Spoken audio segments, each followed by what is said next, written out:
നമസ്കാരം. പ്രൈം ന്യൂസിലേക്ക് സ്വാഗതം. പ്രധാന വാർത്തകൾ.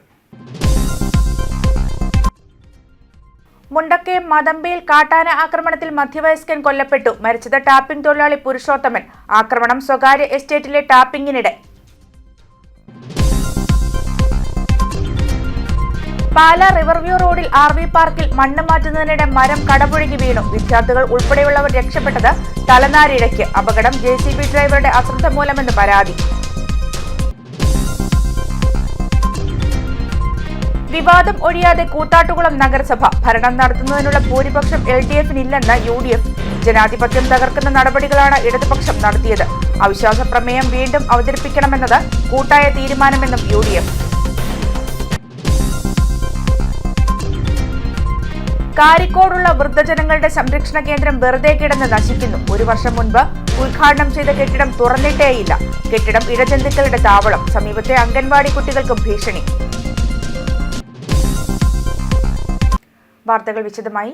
മുണ്ടക്കയം പെരുവന്താനത്ത് കാട്ടാന ആക്രമണത്തിൽ ഒരാൾ കൊല്ലപ്പെട്ടു. സ്വകാര്യ എസ്റ്റേറ്റിലെ ടാപ്പിംഗ് തൊഴിലാളി കാഞ്ഞിരപ്പള്ളി സ്വദേശി തമ്പലക്കാട് കുറ്റിക്കാട്ട് പുരുഷോത്തമനാണ് കൊല്ലപ്പെട്ടത്. 64 വയസ്സായിരുന്നു. ടാപ്പിംഗിനിടെ ഉച്ചയ്ക്ക് 12 മണിയോടെയാണ് പുരുഷോത്തമനെ കാട്ടാന ആക്രമിച്ചത്. ഇയാൾക്കൊപ്പം മകനും ഉണ്ടായിരുന്നു. ഉടൻ ആശുപത്രിയിൽ എത്തിച്ചെങ്കിലും രക്ഷിക്കാനായില്ല. പെരുവന്താനം പഞ്ചായത്തിലെ മദമ്പയുടെ സമീപം റബ്ബർ പാട്ടത്തിന് എടുത്ത സ്ഥലത്താണ് ആനയുടെ ആക്രമണം ഉണ്ടായത്. കഴിഞ്ഞ ഫെബ്രുവരിയിൽ കാട്ടാന ആക്രമണത്തിൽ ഇവിടെ ഒരു വീട്ടമ്മ കൊല്ലപ്പെട്ടിരുന്നു. മദമ്പയിൽ കാട്ടാന ആക്രമണത്തിൽ കൊല്ലപ്പെട്ട ടാപ്പിംഗ് തൊഴിലാളി കാഞ്ഞിരപ്പള്ളി തമ്പലക്കാട് സ്വദേശി പുരുഷോത്തമന്റെ കുടുംബത്തിന് എല്ലാവിധ ധനസഹായങ്ങളും സർക്കാർ നൽകുമെന്ന് പീരുമേട് MLA വാഴൂർ സോമൻ പറഞ്ഞു. മദമ്പയിൽ കഴിഞ്ഞ 6 മാസങ്ങൾക്ക് മുൻപാണ് ഒരു സഹോദരിയെ കാട്ടാന ചവിട്ടിക്കൊന്നത്. ഇപ്പോൾ വീണ്ടും കാട്ടാനയുടെ ആക്രമണം രൂക്ഷമായിരിക്കുകയാണ്. ഇന്ന് അവിടെ ജോലിക്ക് പോയ തമ്പലക്കാട് സ്വദേശി 64 വയസ്സുള്ള പുരുഷോത്തമനെയാണ് ആന ആക്രമിച്ച് ഇപ്പോൾ മരണപ്പെട്ടിട്ടുള്ളത്. അദ്ദേഹത്തിന്റെ ബോഡി മുണ്ടക്കയം മെഡിക്കൽ ട്രസ്റ്റ് ആശുപത്രിയിലാണ് ആക്കിയിട്ടുള്ളത്. ഈ ആന തന്നെയാണ് നേരത്തെയും ആക്രമണം നടത്തിയതെന്നാണ് നാട്ടുകാർ പറയുന്നത്. ഇത് വലിയ ശല്യം ചെയ്യുന്ന ഒരു ആനയാണ്. ഇതിനെ ഉടൻ മയക്കൂലി വെച്ച് എവിടെയെങ്കിലും ഉൾക്കാട്ടിൽ കൊണ്ടുവരാനുള്ള നടപടി സ്വീകരിക്കണമെന്നാണ് പൊതുവെ ജനങ്ങളുടെ അഭിപ്രായം. അതേപോലെ തന്നെ പുരുഷോത്തമന്റെ കുടുംബത്തിന് അടിയന്തര സഹായം എത്തിക്കണമെന്ന കാര്യം കോട്ടയം DFOയെ വിളിച്ച് അറിയിച്ചിട്ടുണ്ട്. ഇക്കാര്യങ്ങളിൽ ഗൗരവമായ ഇടപെടൽ അത്യന്താപേക്ഷിതമാണ് എന്നാണ് എനിക്ക് പറയാനുള്ളത്. പാലാ റിവർവ്യൂ റോഡിൽ RV പാർക്കിൽ മണ്ണ് മാറ്റുന്നതിനിടെ മരം കടപുഴകി വീണു. ഒഴിവായത് വൻ ദുരന്തം. വിദ്യാർത്ഥികൾ ഉൾപ്പെടെയുള്ളവർ രക്ഷപ്പെട്ടത് തലനാരിഴയ്ക്കാണ്. മരം വീണ് കാറിനും നാശനഷ്ടമുണ്ടായി. കാർ യാത്രക്കാർ രക്ഷപ്പെട്ടതും അത്ഭുതകരമായിട്ടാണ്. അപകടം JCB ഡ്രൈവറുടെ അശ്രദ്ധ മൂലമെന്ന പരാതി ഉയരുന്നുണ്ട്. ഇന്ന് ഉച്ചകഴിഞ്ഞ് 1:40-നാണ് സംഭവം. JCB ഡ്രൈവർ അശ്രദ്ധമായി മണ്ണ് മാറ്റിയതാണ് അപകടത്തിന് കാരണമെന്ന് ദൃക്സാക്ഷികൾ പറഞ്ഞു. ഇതോടെ ഗതാഗതവും തടസ്സപ്പെട്ടു. പാലാ പോലീസും ഫയർഫോഴ്സും സ്ഥലത്തെത്തി മേൽനടപടികൾ സ്വീകരിച്ചു. ഞങ്ങളെ കഴിച്ചിട്ട് നടന്നവരായിരുന്നു. അപ്പോഴായിരുന്നു പെട്ടെന്ന് ഇങ്ങനെ മരം വീണത്. അശ്രദ്ധ മൂലമാണ്. തല വീണതായിരുന്നോ? തല വീണ ജസ്റ്റ് മിസ്സിനാണ് പോയത്. ഭാഗ്യം കൊണ്ട് രക്ഷപ്പെട്ടു.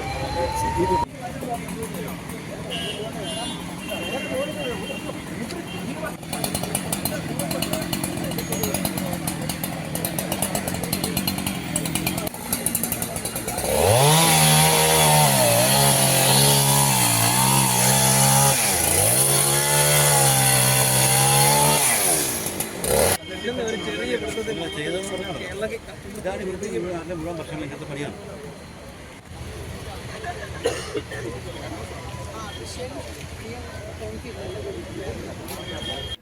25-അംഗ കൂത്താട്ടുകുളം നഗരസഭാ കൗൺസിലിൽ ഭരണം നടത്തുന്നതിനുള്ള ഭൂരിപക്ഷം LDF-ന് ഇല്ലെന്ന് UDF നേതാക്കൾ വാർത്താസമ്മേളനത്തിൽ ആരോപിച്ചു. 12 അംഗങ്ങളുടെ പിന്തുണയാണ് LDF-നുള്ളത്. 13 പേർ LDF-ന് എതിരായി നിലപാടുള്ളവരാണ്. ജനാധിപത്യത്തിൽ ഭൂരിപക്ഷമുള്ളവർ ഭരണം നടത്തുകയാണ് വേണ്ടത്. ജനാധിപത്യം സംരക്ഷിക്കപ്പെടുന്നതിനായിട്ടാണ് 11 UDF അംഗങ്ങൾ ചേർന്ന് അവിശ്വാസ പ്രമേയത്തിന് നോട്ടീസ് നൽകിയതെന്നും UDF ഭാരവാഹികൾ പറഞ്ഞു. നഗരസഭാ ഭരണത്തിനെതിരെ 6 മാസം മുൻപ് ചെയർപേഴ്സൺ, വൈസ് ചെയർമാൻ എന്നിവർക്കെതിരെ അവിശ്വാസ പ്രമേയത്തിന് നോട്ടീസ് നൽകിയിരുന്നു. പ്രമേയം അവതരിപ്പിച്ച് ജനാധിപത്യ രീതിയിൽ വോട്ട് ചെയ്യാൻ പോലും അന്ന് സാഹചര്യമുണ്ടായില്ല. ജനാധിപത്യം തകർക്കുന്ന നടപടികളാണ് ഇടതുപക്ഷം നടത്തിയത്. അവിശ്വാസ പ്രമേയം വീണ്ടും അവതരിപ്പിക്കണമെന്ന തീരുമാനം UDF ഒറ്റക്കെട്ടായി എടുത്തതാണെന്നും ഭാരവാഹികൾ പറഞ്ഞു.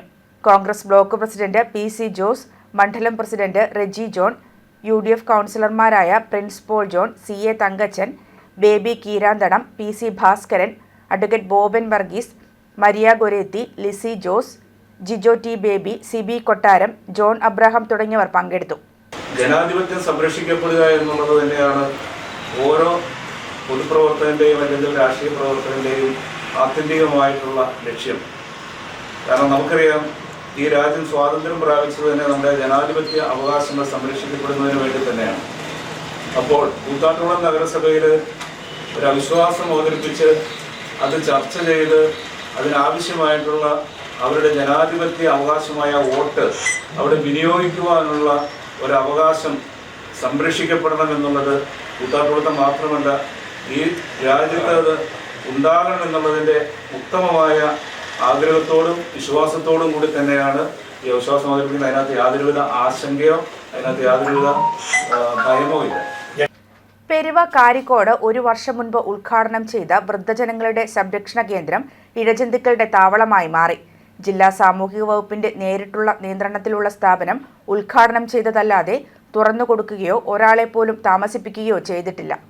ജില്ലാ സാമൂഹിക വകുപ്പിന്റെ നേരിട്ടുള്ള നിയന്ത്രണത്തിൽ കാരിക്കോട് 1 വർഷം മുമ്പ് ഡോക്ടർ R ബിന്ദു ഉദ്ഘാടനം നിർവഹിച്ച വൃദ്ധസദനം കെടുകാര്യസ്ഥിതിയുടെ നേർക്കാഴ്ചയായി മാറിയിരിക്കുകയാണ്. ഉദ്ഘാടനം കഴിഞ്ഞതിന് ശേഷം ഈ സ്ഥാപനം തുറന്നുകൊടുക്കുകയോ ഒരാളെ പോലും ഇവിടെ താമസിപ്പിച്ചിട്ടുമില്ല. ഇപ്പോൾ കാട് കയറിയ നിലയിൽ കിടന്നു നശിക്കുകയാണ്. ഈ കെട്ടിടം കാട് കയറി നശിക്കുന്നതോടൊപ്പം തന്നെ ഇതേ കോമ്പൗണ്ടിലെ അംഗൻവാടിയിലെ കുട്ടികൾക്കും ഭീഷണിയായി മാറി. 2003 TK വാസുദേവൻ നായരുടെ നേതൃത്വത്തിൽ മുളക്കുളം പഞ്ചായത്ത് 35 സെൻറ്റ് സ്ഥലം വാങ്ങി 9 ലക്ഷം രൂപ നിർമ്മാണ ചെലവും കണക്കാക്കി. പിറ്റേ വർഷം പണി ആരംഭിച്ചെങ്കിലും ലക്ഷങ്ങൾ മുടക്കിയിട്ടും പണി പൂർത്തീകരിക്കാൻ സാധിച്ചില്ല. 2017 സ്ഥലവും കെട്ടിടവും സാമൂഹികനീതി വകുപ്പിന് കൈമാറി. തുടർന്ന് 7 വർഷം കൊണ്ട് ഇഴഞ്ഞു നീങ്ങിയ നിർമ്മാണം കഴിഞ്ഞ വർഷം പണി പൂർത്തീകരിച്ച് ഒക്ടോബർ മാസം 25-ാം തീയതി മന്ത്രി ഡോക്ടർ R ബിന്ദു ഉദ്ഘാടനം ചെയ്തു.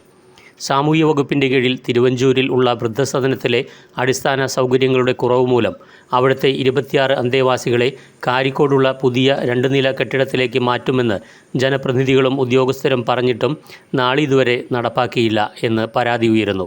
100 പേർക്ക് താമസിക്കാവുന്ന 2 നില കെട്ടിടവും വിശാലമായ ഹാളും മുറികളും വിശ്രമ കേന്ദ്രവും ഈ കെട്ടിടവും സംരക്ഷിച്ച് ഉടനെ തുറന്ന് പ്രവർത്തനം ആരംഭിച്ചില്ല എങ്കിൽ ശക്തമായിട്ടുള്ള സമരപരിപാടികളുമായി മുന്നോട്ടിറങ്ങും എന്ന് BJP മണ്ഡലം പ്രസിഡന്റ് അശോക് കുമാർ ദൃശ്യാന്യൂസിനോട് പറഞ്ഞു.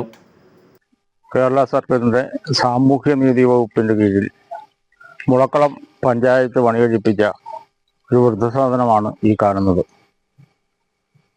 അതിൻ്റെ ഉദ്ഘാടനം കഴിഞ്ഞിട്ട് നാളിതുവരെ അവിടെ അന്തേവാസികളെ താമസിപ്പിക്കുന്നതിനോ മറ്റ് സൗകര്യങ്ങൾ ചെയ്തു കൊടുക്കുന്നതിനോ ഈ പഞ്ചായത്തോ ഭരണസമിതിക്കോ സാധിച്ചിട്ടില്ല. ഈ കെട്ടിടത്തിൻ്റെ അവസ്ഥ ഒന്ന് പരീക്ഷിക്കുക. പള്ള കയറി കാട് കയറി വിഷജന്തുക്കളോടുകൂടി ഇവിടെ ഒരു തൊട്ടടുത്തൊരു അംഗനവാടി പ്രവർത്തിക്കുന്നുണ്ട്. ആ കുട്ടികളുടെ സംരക്ഷണത്തിനെങ്കിലും വേണ്ടി ഇതിൻ്റെ വള്ള വെട്ടി വൃത്തിയാക്കി ഇത് ഇന്നത്തെ ഇവിടുത്തെ സാധാരണക്കാരായ വൃദ്ധജനങ്ങൾ അവർക്ക് അന്തി ഉറങ്ങുന്നതിനൊരു അവസരം ഉണ്ടാക്കി കൊടുക്കുന്നതിന് ഈ ഭരണസമിതിയോട് ഭാരതീയ ജനതാ പാർട്ടി മുളക്കുളം പഞ്ചായത്ത് കമ്മിറ്റി ആവശ്യപ്പെടുകയാണ്. പേരും പറഞ്ഞ് ഈ സ്ഥാപനങ്ങൾ കെട്ടിപ്പൊക്കുകയും അതിൻ്റെ ശിലാസ്ഥാപനം നടത്തുകയും അതിനുശേഷം ആഘോഷമായിട്ട് ഉദ്ഘാടനങ്ങൾ നടത്തുകയും ചെയ്തതിന് ശേഷം പിന്നെ ആ ഭാഗത്തോട്ട് തിരിഞ്ഞു നോക്കാതെ അത് വളരെ നിർജീവമായിട്ട് എന്നാൽ ഏതെങ്കിലും ഒരു വിഭാഗത്തിനോ അല്ലെങ്കിൽ ഏതെങ്കിലും സാമൂഹിക സേവനത്തിനോ ഉള്ള കാര്യങ്ങൾക്കോ ഉപയോഗിക്കാതെ പള്ള കയറി നശിച്ചു കിടക്കുന്ന രീതിയിലേക്ക് എല്ലാ ഇതൊരു ഉദാഹരണം മാത്രമാണിത്. അതെല്ലാം ഇതുപോലെ 100 കണക്കിന് സ്ഥലങ്ങളിൽ ഇങ്ങനെ ഉണ്ടായി കിടപ്പുണ്ട്. അതൊക്കെ ഇങ്ങനെ കിടക്കുന്നത് വളരെ വേദനാജനകമായിട്ടുള്ള കാര്യമാണ്. ദൃശ്യ ന്യൂസ്, കടുത്തുരുത്തി. സംസ്ഥാനത്തെ ഏറ്റവും വലിയ വിദ്യാഭ്യാസ ഉപജില്ലകളിൽ ഒന്നായ കാഞ്ഞിരപ്പള്ളി ഉപജില്ല വിഭജിച്ച് 2ആക്കണമെന്ന ആവശ്യം ശക്തം. 104 എയ്ഡഡ് ഗവൺമെന്റ് സ്കൂളുകളും 40 അൺഎയ്ഡഡ് സ്കൂളുകളുമാണ് കാഞ്ഞിരപ്പള്ളി ഉപജില്ലയിലുള്ളത്. മുണ്ടക്കയം കൂട്ടിക്കൽ പഞ്ചായത്തുകളിലായി 20 സ്കൂളുകളും പാറത്തോട് പഞ്ചായത്തിൽ 8 സ്കൂളുകളും കാഞ്ഞിരപ്പള്ളി പഞ്ചായത്തിൽ 13 കോരുത്തോട് പഞ്ചായത്തിൽ 8 എരുമേലി പഞ്ചായത്തിൽ 25 സ്കൂളും ചിറക്കടവ് 19 എലിക്കുളം 11 എന്നിങ്ങനെയാണ് സർക്കാർ സ്കൂളുകളുടെ എണ്ണം. എലിക്കുളം, കാഞ്ഞിരപ്പള്ളി, ചിറക്കടവ്, പാറത്തോട് പഞ്ചായത്തുകളിലെ സ്കൂളുകൾ പൊൻകുന്നത്തുള്ള നിലവിലുള്ള ഓഫീസിന്റെ കീഴിലും മുണ്ടക്കയം, കോരുത്തോട്, എരുമേലി, കൂട്ടിക്കൽ പഞ്ചായത്തുകളിലെ സ്കൂളുകൾ മുണ്ടക്കയം കേന്ദ്രമാക്കി പുതിയ ഓഫീസിന് കീഴിലുമാക്കിയാൽ അത് ഏറെ ഗുണകരമായിരിക്കും. മലയോര മേഖലയിലെ അധ്യാപകർക്കും ജീവനക്കാർക്കും ഏറെ സഹായകരമായ തീരുമാനമായിരിക്കുമതെന്നുമാണ് വിലയിരുത്തൽ. നിലവിൽ മുണ്ടക്കയം, കൂട്ടിക്കൽ മേഖലയിലുള്ളവർ പൊൻകുന്നത്തുള്ള വിദ്യാഭ്യാസ ഉപജില്ലാ ഓഫീസിലെത്തി മടങ്ങി സ്കൂളിലെത്തുന്നതിന് ഏറെ സമയം ചിലവിടേണ്ട സ്ഥിതിയാണ്. മാത്രമല്ല, നിലവിലുള്ള ഓഫീസ് പരിധി 2 ആക്കിയാൽ വിദ്യാഭ്യാസ ഉപജില്ലാ ഓഫീസിലെ തിരക്ക് ഒഴിവാക്കുവാനും അതുവഴി പ്രവർത്തനം കൂടുതൽ കാര്യക്ഷമമാക്കുവാനും സാധിക്കുമെന്ന് വിദ്യാഭ്യാസ മേഖലയിൽ പ്രവർത്തിക്കുന്നവർ ചൂണ്ടിക്കാണിക്കുന്നു. News bureau, Kanjirappally. നിർമ്മാണം നടക്കുന്ന കടുത്തുരുത്തി അറുന്നൂറ്റിമംഗലം റോഡിൽ പലയിടത്തും പൈപ്പ് പൊട്ടി വെള്ളം പാഴാകുന്നതിൽ യുവാവിന്റെ ഒറ്റയാൾ പ്രതിഷേധം. മങ്ങാട് സ്വദേശി PS രഞ്ജുവാണ് കഴിഞ്ഞ ദിവസം ഉച്ചയ്ക്ക് ജല അതോറിറ്റിയുടെ അനാസ്ഥയിൽ പ്രതിഷേധിച്ചത്. 4 വർഷമായി തകർന്നു കിടക്കുന്ന റോഡിൽ കട്ടിലിട്ട് പിച്ചതണ്ടിയും റോഡിലെ കുഴിയിലെ വെള്ളത്തിൽ തുണിയലക്കിയും താറാവ് കൃഷി നടത്തിയും തുടങ്ങി നിരവധി പ്രതിഷേധ സമരങ്ങൾക്ക് ഒടുവിലാണ് റോഡിൽ പണി ആരംഭിച്ചത്. എന്നാൽ പണി ഇഴഞ്ഞു നീങ്ങുന്നതിനാൽ നാട്ടുകാർ ദുരിതത്തിലാണ്. ഇതിനിടയിലാണ് 5ഓളം സ്ഥലത്ത് പൈപ്പ് പൊട്ടി വെള്ളം പാഴാകുന്നത് എന്ന് നാട്ടുകാർ പറയുന്നു. സോപ്പും വെളിച്ചെണ്ണയുമൊക്കെയായി എത്തിയാണ് രഞ്ജു പൈപ്പിൽ നിന്നും ഉയർന്നു പൊങ്ങുന്ന വെള്ളത്തിൽ അലക്കി കുളിച്ചത്. ജല അതോറിറ്റി അധികൃതർ റോഡിൽ ഇത്രയും സൗകര്യം ചെയ്തു തരുമ്പോൾ നാട്ടുകാർ അത് ഉപയോഗിക്കണ്ടേ എന്നാണ് രഞ്ജു പരിഹാസത്തോടെ ചോദിക്കുന്നത്.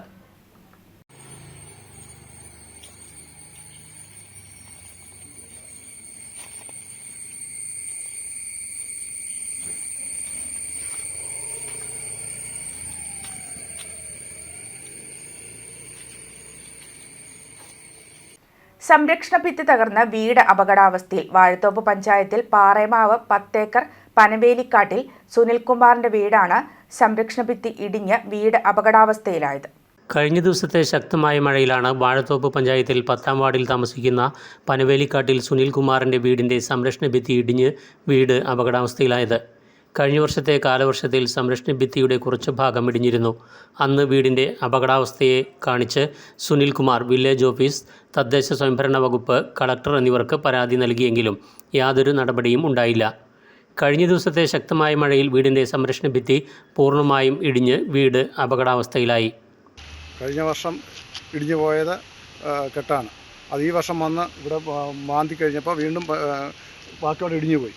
വീട് ഭീഷണിയിൽ നിൽക്കുകയാണ്. പഞ്ചായത്തിലും വില്ലേജിലും താലൂക്കിലും പരാതി കൊടുത്തു. എന്നിട്ടും തന്നെ കെട്ടിക്കോളാനാണ് പറയുന്നത്. വീടിൻ്റെ സംരക്ഷണ ഭിത്തി ആണ് ഇടിഞ്ഞു പോയേക്കുന്നത്. അത് എത്രയും പെട്ടെന്ന് അധികാരികൾ ഒന്ന് ഇടപെടണം, ചെയ്തു തരണമെന്ന് താഴ്മയായി പറയുന്നു. വീടിൻ്റെ സംരക്ഷണ ഭിത്തി പുനർനിർമ്മിക്കുവാൻ 4 ലക്ഷത്തോളം രൂപ ചിലവ് വരും. സാമ്പത്തികമായി പിന്നാക്കം നിൽക്കുന്ന കുടുംബത്തിന് ഇത് താങ്ങാവുന്നതിനും അപ്പുറമാണ്. അടിയന്തരമായി സംരക്ഷണ ഭിത്തി പുനർനിർമ്മിക്കുവാൻ സർക്കാർ സഹായം ലഭ്യമാക്കണമെന്നാണ് കുടുംബത്തിൻ്റെ ആവശ്യം. ദൃശ്യ news, Idukki.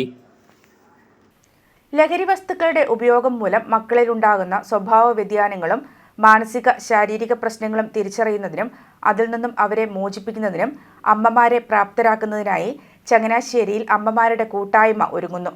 Taluk residents apex council, അതിരൂപത corporate management schools, radio media village, excise police വിഭാഗം, ജിംബയർ, സെന്റ് തോമസ് ആശുപത്രി, YWCA, Samaritan medical trust, Changanassery junction Facebook കൂട്ടായ്മ എന്നിവയുടെ സഹകരണത്തോടെയാണ് പദ്ധതി ആരംഭിക്കുന്നത്. പദ്ധതിയുടെ ഉദ്ഘാടനം ബുധനാഴ്ച ഉച്ചകഴിഞ്ഞ് 3-ന് Vazhappally saint Teresa's higher secondary സ്കൂളിൽ ആർച്ച് ബിഷപ്പ് മാർ തോമസ് തറയിൽ നിർവഹിക്കും. സംഘാടക സമിതി ഭാരവാഹികളായ ഡോക്ടർ റൂബിൽ രാജ്, CJ ജോസഫ്, ഷിജി ജോൺസൺ എന്നിവർ വാർത്താസമ്മേളനത്തിൽ പങ്കെടുത്തു. School manager sister Lincy Valiyaplackal അധ്യക്ഷത വഹിക്കും. Assistant excise commissioner MK Prasad, excise preventive officer Benny Sebastian എന്നിവർ പ്രസംഗിക്കും. ചങ്ങനാശ്ശേരിയിലും പരിസര പ്രദേശങ്ങളിലുമുള്ള 25ഓളം സ്കൂളുകളിൽ മദർ PTA സഹകരണത്തോടുകൂടി, എല്ലാ സ്കൂളുകളിലും മദർ PTA ഉണ്ട്. ആ സ്കൂളിൻ്റെ സഹകരണത്തോടുകൂടി മദർ PTA വിളിച്ചുകൂട്ടി അമ്മമാർക്ക് ബോധവൽക്കരണ പ്രക്രിയ നടത്തുക എന്നുള്ളതാണ് ഞങ്ങളുടെ പ്രധാനമായ ദൗത്യവും ഉത്തരവാദിത്വവും. അമ്മമാർക്ക് പറഞ്ഞു കൊടുക്കുന്നത് രാസലഹരി ഉപയോഗിക്കുന്ന കുഞ്ഞുങ്ങളെ എങ്ങനെ തിരിച്ചറിയാൻ സാധിക്കും, തിരിച്ചറിഞ്ഞാൽ എന്താണ് നമ്മുടെ മുൻപിലുള്ള മാർഗം. പല ഭവനങ്ങളിലും നമുക്കറിയാവുന്നതുപോലെ എന്തെങ്കിലും ഇത്തരം ഗൗരവമായ പ്രശ്നങ്ങൾ കണ്ടെത്തിയാൽ അത് വീട്ടിൽ മൂടി വയ്ക്കുകയാണ് പതിവ്. അമ്മ ആരോടും പറയാറില്ല. ഇനിയും കലാലയത്തിന്റെ സാരഥികളോ വിദ്യാലയത്തിന്റെ സാരഥികളോ അവരെ വിളിച്ചാൽ പോലും, ഇങ്ങനെ ഉണ്ട് എന്ന് അവരെ അറിയിച്ചാൽ പോലും വീണ്ടും അത് പൊതിഞ്ഞു വെക്കാനാണ് അവർക്ക് ധാരണ. ചുരുക്കി പറഞ്ഞാൽ ആ മകനെ നമുക്ക് നഷ്ടമാകുന്ന അവസരത്തിൽ മാത്രമാണ് ഒരുപക്ഷെ സത്യം പുറത്തു വരുന്നതും നമുക്ക് ആ കുഞ്ഞിനെ രക്ഷിക്കുവാനുള്ള പരിശ്രമം ആരംഭിക്കുവാനും സാധിക്കുന്നത്. അതുകൊണ്ടാണ് സ്കൂളുകളുടെ സഹകരണത്തോടുകൂടി അമ്മമാരെ വിളിച്ചുകൂട്ടി ഇത്തരം കാര്യങ്ങൾ അമ്മമാരെ പഠിപ്പിക്കാൻ, ബോധവൽക്കരിക്കാൻ തീരുമാനിച്ചത്. അതിൻ്റെ തുടക്കം കുറിക്കുന്നത് ഈ 30-ാം തീയതിയാണ് 3 മണിക്ക് വാഴപ്പള്ളി സെൻറ്റ് തെരേസാസ് ഹൈസ്കൂളിലാണ്, ഹയർ സെക്കൻഡറി സ്കൂളിലാണ് അതിൻ്റെ ആരംഭം. അഭിമന്യ തറയിൽ പിതാവ്, ചങ്ങനാശ്ശേരി അധ്യക്ഷൻ തറയിൽ പിതാവാണ് അത് ഉദ്ഘാടനം ചെയ്യുന്നത്. സ്കൂളിൻ്റെ മാനേജർ സിസ്റ്റർ ലിൻസി വലിയപ്ലാക്കൽ അധ്യക്ഷത വഹിക്കും. Assistant excise commissioner MK Prasad മുഖ്യ പ്രഭാഷണം നടത്തും. Excise preventive officer Benny Sebastian class നയിക്കും. Rubal Raj, C Joseph, Sheji Johnson, Josekutty Kuttamperoor, father Libin Thundukalam, YMCA president Mini Vincy, municipal council Prasannakumari teacher, Mereena Tharakan, Josna Mol, doctor Padannalam, doctor PD-കൽ, വിനോദ് പണിക്കർ തുടങ്ങിയവർ. നെടുങ്കുന്നം ഗ്രാമപഞ്ചായത്ത് 4-ാം വാർഡിൽ പ്രവർത്തനം ആരംഭിച്ച പാലാഴി കുടുംബശ്രീയുടെ ഉദ്ഘാടനം ഗ്രാമപഞ്ചായത്ത് പ്രസിഡന്റ് രാജമ്മ രവീന്ദ്രൻ നിർവഹിച്ചു. കുടുംബശ്രീ പ്രസിഡന്റ് ബിന്ദു രാഘവൻ അധ്യക്ഷയായിരുന്നു. CDS ചെയർപേഴ്സൺ രാജമ്മ മോഹൻ വായ്പാ വിതരണം നിർവഹിച്ചു. സെൽവി വിജയൻ, അഡ്വക്കേറ്റ് PC മാത്യു, അജിത് മുതിരമല, ജോസ് വഴിപ്ലാക്കൽ എന്നിവർ പ്രസംഗിച്ചു. തുടർന്ന് കുടുംബശ്രീയുടെ ആഭിമുഖ്യത്തിൽ ആരംഭിച്ച യോഗ പരിശീലനത്തിന് യോഗാചാര്യ AV സുജാമോൾ നേതൃത്വം നൽകി. Lalitha KS, Indira Vijayan, Kanchana Nadesan, Sheeja M Cherian, Anila C Nair, Ancy Sebastian, Sini Joseph, Sandhya Ajith, Molly Mathew എന്നിവർ ചടങ്ങുകൾക്ക് നേതൃത്വം നൽകി. ഒരു കുടുംബശ്രീയുടെ ആരംഭം എന്ന് പറയുന്നത്, അതിൻ്റെ ഒരു കൂട്ടായ്മയെന്ന് പറയുന്നത്, നമ്മൾ പല ജാതിയിലും പല മതത്തിലും പല രാഷ്ട്രീയത്തിലും പെട്ട ആൾക്കാർ കാണും. അവരെല്ലാം നമ്മൾ ഒരുമിച്ച് കൂടുമ്പോൾ, ഞാനും ഒരു കുടുംബശ്രീ അംഗമാണ്. കുടുംബശ്രീ പ്രസ്ഥാനം തുടങ്ങി അന്നുകൊണ്ട് കുടുംബശ്രീയുടെ ഒരു അംഗമായി തന്നെ CDS മെമ്പറായി, ADSൻ്റെ പ്രവർത്തകയായി, ഇവിടെ ജനപ്രതിനിധിയായി പഞ്ചായത്തിൽ വന്നു. ഈ ഒരു കുടുംബശ്രീ പ്രസ്ഥാനത്തിൻ്റെ വലിയൊരു പിന്തുണയോടുകൂടിയാണ് ഞാൻ ഈ ഒരു സ്ഥാനത്ത് ഇപ്പോൾ നിൽക്കുന്നത്. അതിനെനിക്ക് വ്യക്തമായ അഭിമാനമുണ്ട്. കാരണം എന്താണെന്ന് വെച്ചാൽ നമ്മൾ ഒരുമിച്ചായിരിക്കുമ്പോൾ, ഒരു 15 പേര് 20 പേര് ഒരുമിച്ചിരിക്കുമ്പോൾ ആ 1 മണിക്കൂറെന്ന് പറയുന്നത് നമുക്ക് പല വിഷയങ്ങൾ കാണും, പല സന്തോഷങ്ങളും പല സങ്കടങ്ങളും ഒക്കെ പങ്കുവയ്ക്കും. നമ്മുടെ സാമ്പത്തിക ഉന്നമനത്തിനതീതമായി നമ്മുടെ കുടുംബത്തിലെ ചില പ്രശ്നങ്ങളൊക്കെ നമുക്ക് ഒരുമിച്ച് വിശ്വസ്തയോടുകൂടി പറയുവാനും അതിനൊക്കെ ഒരു പരിഹാരം കണ്ടെത്തത്തക്ക രീതിയിലുള്ള പ്രവർത്തനങ്ങളാണ് കുടുംബശ്രീയുടെ പ്രവർത്തനങ്ങൾ എന്ന് പറയുന്നത്. സർക്കാർ സ്ഥാപനങ്ങളിൽ നിന്നും സ്കൂളുകളിൽ നിന്നും ചങ്ങനാശ്ശേരി നഗരസഭ മാലിന്യങ്ങൾ ശേഖരിക്കുന്നു. പദ്ധതിയോട് എല്ലാ സ്ഥാപന മേധാവികളും പരമാവധി സഹകരിച്ച് മാലിന്യങ്ങൾ ഹരിതകർമ്മസേനയെ ഏൽപ്പിക്കണമെന്ന് നഗരസഭ അധികൃതർ അഭ്യർത്ഥിച്ചു. ഈ മാസം 30-31 തീയതികളിൽ ഹരിതകർമ്മസേന നേരിട്ട് സ്ഥാപനങ്ങളിലെത്തി വില നൽകിയാണ് മാലിന്യങ്ങൾ ശേഖരിക്കുന്നത്. കമ്പ്യൂട്ടർ അനുബന്ധ സാധനങ്ങൾ, ഫാൻ, മിക്സി, TV, ഫോണുകൾ, ഫ്രിഡ്ജ്, വാഷിംഗ് മെഷീൻ എന്നിവ തൂക്കി വില നൽകിയാണ് ഹരിതകർമ്മസേന ശേഖരിക്കുന്നത്. അപകടകാരികളായ ബൾബുകൾ, ട്യൂബ് ലൈറ്റുകൾ, ബാറ്ററി എന്നിവയും ശേഖരിക്കും. ഇവയ്ക്ക് വില ലഭിക്കില്ല. മാലിന്യ ശേഖരണത്തിൻ്റെയും ശേഖരിച്ച മാലിന്യങ്ങൾ ക്ലീൻ കേരള കമ്പനിക്ക് കൈമാറുന്നതിൻ്റെയും ഉദ്ഘാടനം ബുധനാഴ്ച രാവിലെ 11 മണിക്ക് റവന്യൂ ടവറിൽ നഗരസഭാ ചെയർപേഴ്സൺ കൃഷ്ണകുമാരി രാജശേഖരൻ നിർവഹിക്കും. സർക്കാർ നിർദ്ദേശപ്രകാരം ഹരിതകർമ്മസേനയുടെ സഹകരണത്തോടെ ജില്ലയിൽ ആദ്യമായാണ് സർക്കാർ സ്ഥാപനങ്ങളിൽ നിന്നും സ്കൂളുകളിൽ നിന്നും മാലിന്യങ്ങൾ ശേഖരിക്കുന്നത്. പദ്ധതിയോട് എല്ലാ സ്ഥാപന മേധാവികളും പരമാവധി സഹകരിച്ച് മാലിന്യങ്ങൾ ഹരിതകർമ്മസേനയെ ഏൽപ്പിക്കണമെന്ന് നഗരസഭാ അധികൃതർ അഭ്യർത്ഥിച്ചു. News bureau, Changanassery. എരുമേലി ധർമ്മശാസ്ത്ര ക്ഷേത്രത്തിന് മുന്നിലെ ദേവസ്വം ബോർഡ് സ്കൂളിന്റെ പഴയ കെട്ടിടങ്ങൾ പൊളിച്ചുമാറ്റി നിലവിലെ സ്റ്റേഡിയം മൈതാനം വലുതാക്കുന്നു. പാർക്കിംഗ് മൈതാനങ്ങളുടെ കുറവ് പരിഹരിക്കുന്നതിനാണ് മൈതാനം വിപുലമാക്കുന്നത്. പഴയ സ്കൂൾ കെട്ടിടങ്ങൾ പൊളിക്കുന്നതോടെ നിലവിലുള്ള സ്റ്റേഡിയം മൈതാനത്തിന്റെ പകുതിയിലധികം സ്ഥലം കൂടി ലഭിക്കും. ഇവിടുത്തെ പഴയ സ്കൂൾ കെട്ടിടങ്ങൾ കാലഹരണപ്പെട്ട് തുടങ്ങിയവയാണ്. ഇപ്പോൾ ഈ കെട്ടിടങ്ങൾ സ്കൂളിനായി ഉപയോഗിക്കുന്നുമില്ല. മണ്ഡല മകരവിളക്ക് തീർത്ഥാടന കാലത്ത് അഗ്നിരക്ഷാസേന, ആരോഗ്യവകുപ്പ്, വിശുദ്ധിസേന വിഭാഗം എന്നിവർക്ക് ഓഫീസും താമസ സൗകര്യവും ഒരുക്കുന്നത് ഈ പഴയ സ്കൂൾ കെട്ടിടങ്ങളിലാണ്. കെട്ടിടങ്ങൾ പൊളിച്ചു നീക്കേണ്ട സ്ഥിതിയിലുമാണ്. ഇതോടെയാണ് സ്റ്റേഡിയം മൈതാനം വിപുലമാക്കാൻ ആലോചിക്കുന്നത്. ഇതോടെ കൂടുതൽ വാഹനങ്ങൾക്ക് പാർക്കിംഗ് സൗകര്യവും ലഭിക്കും. തീർത്ഥാടന കാലത്ത് 24 മണിക്കൂറും പ്രവർത്തിക്കുന്ന അഗ്നിരക്ഷാസേനാ വിഭാഗത്തിന് തന്നെ 20-ൽ പരം ജീവനക്കാരുണ്ട്. ആരോഗ്യ വിഭാഗത്തിലും 10-ലധികം ജീവനക്കാരുണ്ട്. തമിഴ്നാട്ടിൽ നിന്ന് സേവനത്തിന് എത്തുന്ന വിശുദ്ധിസേന വിഭാഗത്തിൽ 150-ലധികം ജീവനക്കാരാണ് ഉള്ളത്. ഇവരെല്ലാം താമസിക്കുന്നത് പഴയ സ്കൂൾ കെട്ടിടങ്ങളിലാണ്. ഇവർക്ക് താമസിക്കുന്നതിന് അടിസ്ഥാന സൗകര്യം ഒരുക്കാതെ സ്കൂൾ കെട്ടിടം പൊളിച്ചാൽ അത് തീർത്ഥാടന കാലത്ത് പ്രതിസന്ധിക്കും കാരണമായേക്കും. News bureau, Erumeli. മാസാവസാനമായിട്ടും ഉച്ചഭക്ഷണത്തിന് അരി ലഭിക്കാത്തതിനെ തുടർന്ന് KPSTA-യുടെ കാലിച്ചാക്ക് സമരം. ജൂലൈ മാസം 1-ാം തീയതി ലഭിക്കേണ്ട സ്കൂൾ ഉച്ചഭക്ഷണത്തിലുള്ള അരി ഇതുവരെയും ലഭിക്കാത്തത് വലിയ പ്രതിസന്ധിയാണെന്ന് സംഘടന ചൂണ്ടിക്കാണിക്കുന്നു. ജൂലൈ മാസം 1-ാം തീയതി ലഭിക്കേണ്ട സ്കൂൾ ഉച്ചഭക്ഷണത്തിനുള്ള അരി മാസാവസാനമായിട്ടും ലഭ്യമാക്കാൻ ഡിപ്പാർട്ട്മെന്റിനോ ഗവൺമെന്റിനോ സാധിച്ചിട്ടില്ല. ഇത് സ്കൂളിലെ ഉച്ചഭക്ഷണ പദ്ധതിയെ ഗുരുതരമായി ബാധിച്ചിട്ടുണ്ടെന്ന് KPSTA സംസ്ഥാന സെക്രട്ടറി PM നാസർ പറഞ്ഞു. KPSTA-യുടെ നേതൃത്വത്തിൽ ഇടുക്കി വിദ്യാഭ്യാസ ഉപഡയറക്ടർ ഓഫീസിന് മുൻപിൽ നടന്ന കാലിച്ചാക്ക് സമരം ഉദ്ഘാടനം ചെയ്ത് സംസാരിക്കുകയായിരുന്നു അദ്ദേഹം. അരി ലഭിക്കാത്ത ഒരു സാഹചര്യം ഉണ്ടായിരുന്നു. അന്ന് വളരെ പണിപ്പെട്ട് സ്കൂളുകൾ കടമെടുത്തും റേഷൻ കടയിൽ നിന്ന് വാങ്ങിയും പൊതുവിപണിയിൽ നിന്ന് വാങ്ങിയും ഒക്കെയാണ് ഉച്ചഭക്ഷണം കൊടുത്തത്. ഉച്ചഭക്ഷണം ഒരു വിവാദമാക്കരുത് എന്ന് കരുതിയ പ്രഥമാധ്യാപകർ വളരെ പണിപ്പെട്ട് ഉച്ചഭക്ഷണം മുന്നോട്ട് കൊണ്ടുപോകുമ്പോഴാണ് 2-ാം മാസവും ജൂലൈ മാസവും ഇന്ന് ജൂലൈ 24 ആയിട്ടും ഇതുവരെയും ഉച്ചഭക്ഷണത്തിനുള്ള അരി സ്കൂളുകൾ ലഭ്യമായിട്ടില്ല.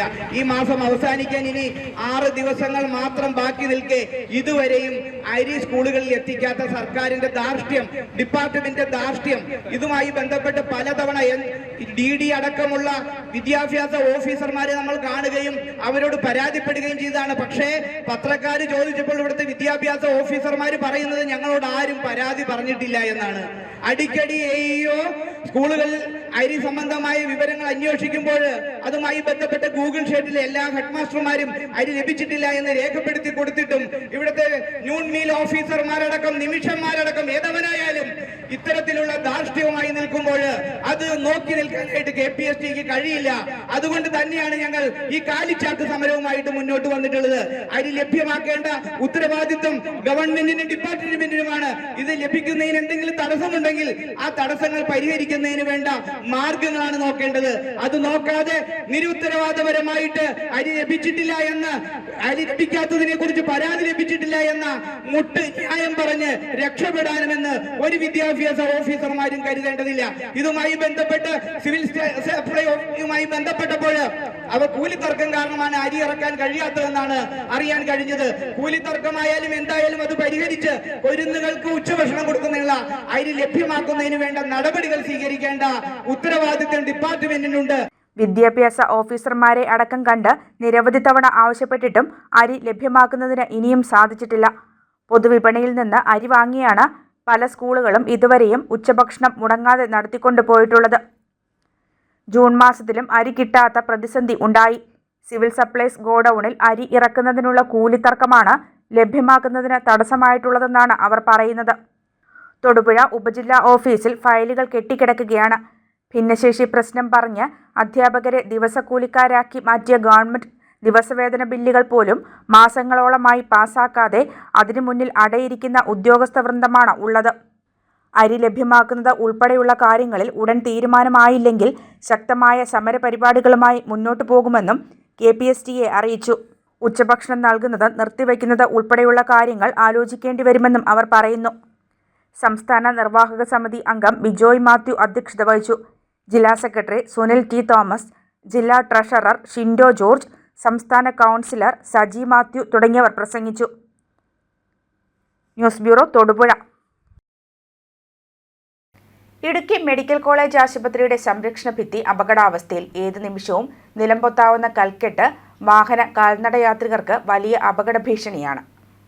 കോട്ടയം മെഡിക്കൽ കോളേജ് ആശുപത്രിയുടെ കെട്ടിടം തകർന്ന് ഒരു ജീവൻ നഷ്ടമായിട്ടും അധികൃതർ പാഠം പഠിക്കുന്നില്ലെന്നാണ് ജനങ്ങൾ ആരോപിക്കുന്നത്. ഇടുക്കി മെഡിക്കൽ കോളേജ് ആശുപത്രിയുടെ സംരക്ഷണ ഭിത്തി തകർന്നു വീഴാറായ നിലയിലാണ്. മെഡിക്കൽ കോളേജ് ആശുപത്രിയായി മാറ്റിയ ജില്ലാ ആശുപത്രിയുടെ കെട്ടിടത്തിൻ്റെ സംരക്ഷണ ഭിത്തിയാണ് ഭീഷണിയായി മാറിയിരിക്കുന്നത്. കുട്ടികളുടെ വാർഡ്, പ്രസവ ward, surgical ward, ICU, operation theatre, psychiatric ward, blood bank തുടങ്ങിയവ ഈ കെട്ടിടത്തിലാണ് ഇപ്പോൾ പ്രവർത്തിക്കുന്നത്. ഈ കെട്ടിടത്തിൻ്റെ സംരക്ഷണ ഭിത്തിയായ കരിങ്കൽ കെട്ടാണ് ഇടിഞ്ഞു വീഴാറായിരിക്കുന്നത്.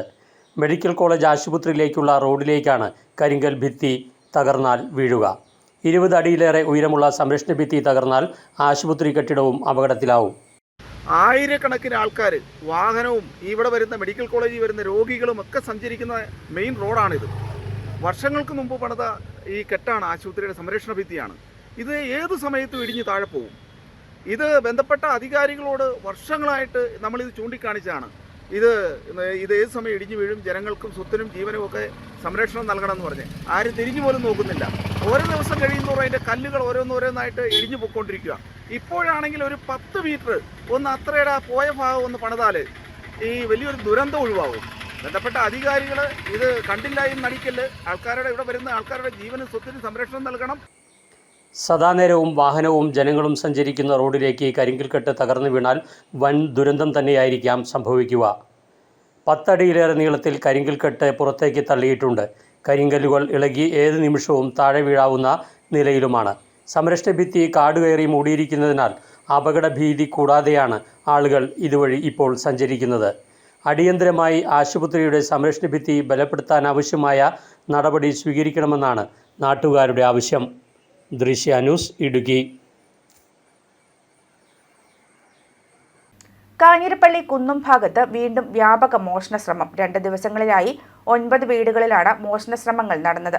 ശനിയാഴ്ച പുലർച്ചെയും ഇന്നലെ പുലർച്ചെയുമായിട്ടാണ് വിവിധ വീടുകളിലായി മോഷ്ടാക്കൾ എത്തിയത്. വരിക്കമാൻതൊട്ടിയിൽ സജി, കല്ലുവേലിൽ ഷാജി, മഞ്ഞാക്കൽ ബാബു, മണ്ണുകുന്നൽ റോജി എന്നിവരുടെ വീടുകളിൽ ശനിയാഴ്ച പുലർച്ചെയും, കൊച്ചട്ടുന്നിൽ ജോണി, എലിവാലിക്കരയിൽ ഉദയകുമാർ, തേക്കനാംപൊയ്ക്കയിൽ ജോഷി, പാറയിൽ രാജൻ, മൂലയിൽ തോമാച്ചൻ എന്നിവരുടെ വീടുകളിൽ ഇന്നലെ പുലർച്ചെയുമാണ് മോഷണശ്രമം നടന്നത്. സജിയുടെ വീട്ടിൽ നിന്ന് കുടയും, ഷാജിയുടെ വീട്ടിൽ നിന്ന് ചെരുപ്പും, റോജിയുടെ വീട്ടിൽ നിന്ന് ഷർട്ടും പാൻസും, ജോഷിയുടെ വീട്ടിൽ നിന്ന് വാക്കത്തിയുമാണ് മോഷണം പോയിരിക്കുന്നത്. എലിവാലിക്കരയിൽ ഉദയകുമാറിന്റെ വീട്ടിൽ കയറി ചോറ് കഴിച്ച മോഷ്ടാവ് പാത്രങ്ങൾ കിണറ്റിലിട്ടു. മോഷ്ടാവ് വീടുകളിൽ കയറുന്നതിൻ്റെയും തിരികെ ഇറങ്ങി വരുന്നതിൻ്റെയും CCTV ദൃശ്യങ്ങൾ വീട്ടുകാർക്ക് ലഭിച്ചിട്ടുണ്ട്. പോലീസിൽ പരാതി നൽകുമെന്ന് നാട്ടുകാർ പറയുന്നു.